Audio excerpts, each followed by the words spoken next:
in the decampment process, City of Vancouver officials were aware that there were not enough shelter beds for folks that were being displaced. And we saw that, right? Like we saw folks that were sleeping in a tent on Hastings Street, then suddenly still on Hastings Street, but now without a tent. Do you have any regrets about that entire process? Yeah, well, first of all, I want to clarify a couple of things for the record. There always was enough housing or shelter space. Hey folks, my name is Mo Amir, and this is VANCOLOUR, British Columbia's bona fide culture and politics TV talk show. Tonight, we'll look at some high-profile police action in the city of Vancouver and determine what exactly was accomplished. Let's kick it off by revisiting the city of Vancouver's decision to clear a homeless encampment on East Hastings Street back in April. Thanks to the intrepid reporting of our first guest, we've learned that the entire process cost over $500,000, but was it money well spent? Here to discuss, a reporter for the Tyee covering civic issues in Vancouver's downtown Eastside. Last year, we moderated a Vancouver mayoral debate together. She is Jen St. Denis. Jen, what an honor, what a pleasure to see you. Thanks for being here tonight. Thank you, Mo, for inviting me once again. Oh, absolutely. So I got to ask you, it took $548,000 to clear the encampments on Hastings Street in Vancouver's downtown Eastside. In the scope of this operation, is this a lot of money? So I didn't actually compare it with other decampment efforts. I did an FOI because, as soon as we, as reporters, went to the scene on April 5th and just saw this massive effort with so many police officers, so many garbage trucks and other trucks and city staff, I think most of the reporters on the scene were like, wow, how much is this costing? Mm-hmm. And the reason I looked at this in isolation is because this decampment was not like other decampments. This was really, really unusual for the city of Vancouver.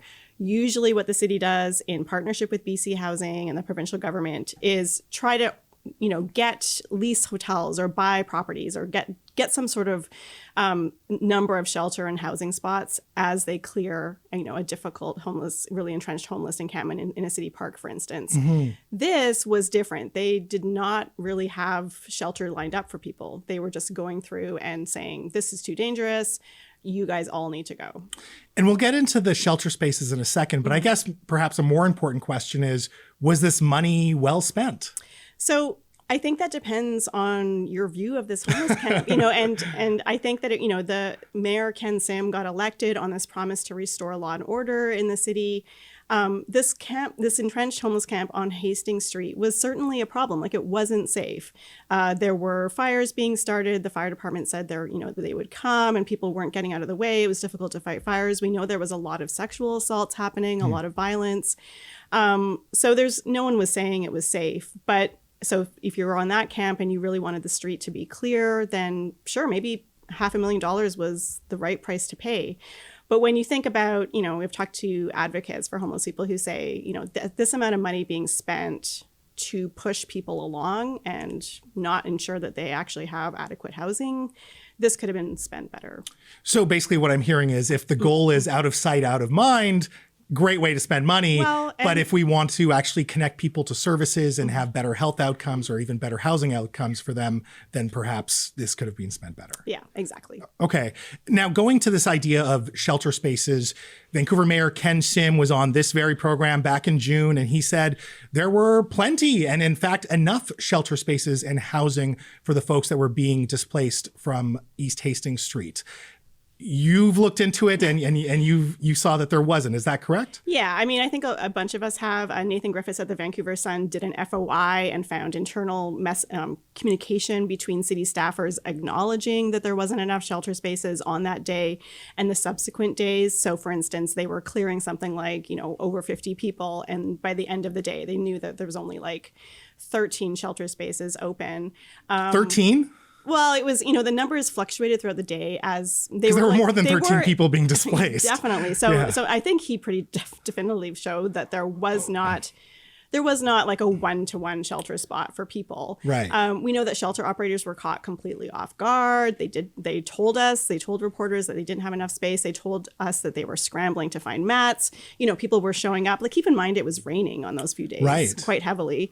So they were showing up with all of their belongings soaked. And so we heard those stories from shelter operators. I was also just looking at an FOI from the province where they were giving speaking notes to the minister. And the minister was told to say, We know that some people have had a hard time finding shelter space, but we know the operators are going to, if somebody shows up, they're going to work as hard as they can to somehow find a spot for them somewhere. So all of that evidence, I'm piling up and saying, like, no, I don't think there was enough. So are you saying that the mayor of Vancouver, Ken Sim, told an untruth, repeated the untruth, including on this program, continued to say that, and has not yet acknowledged that what he said was not true? I mean, some people might call that gaslighting. Not me. I mean, I'm a very serious commentator. I wouldn't say that the Vancouver mayor gaslit the public, but it sounds like some people might say he did. Well, I'm just saying, I'm showing you, like, we've got the receipts. I think it's fair to say, like, people were struggling to find shelter spots. And a lot of, it has to be said too, a lot of people do not want to go to a shelter. So even if there had been enough shelter spots,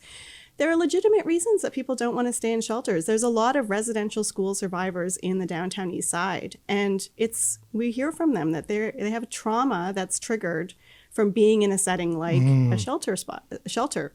So we have to take that into consideration too. When people are saying that they don't want to go to shelters, there are legitimate reasons for that. On the topic of shelters, I know that the province is trying to change the definition of quote unquote alternative shelter. How is this going to affect future decampment processes when you have, these tents lined up in parks or in city blocks and municipalities end up taking them down? What's the effect going to be here? Yeah, so this was a really basic definition. Basically, they said there's this new definition, and it's supposed to come into play when a municipality is trying to get a court injunction to remove a homeless camp. And it's a really basic definition. It's basically like, it's a place where you can stay overnight, you have access to a bathroom, access to showers, and some meals. And so it's very, very basic.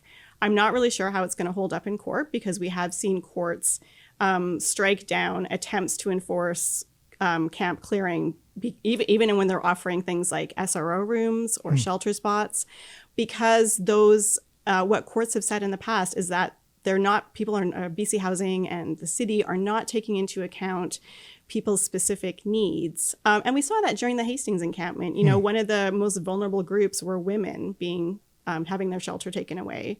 And the Downtown Eastside Women's Center, which operates shelters in the Downtown Eastside for women, we're full. We didn't have any extra spots to offer these women.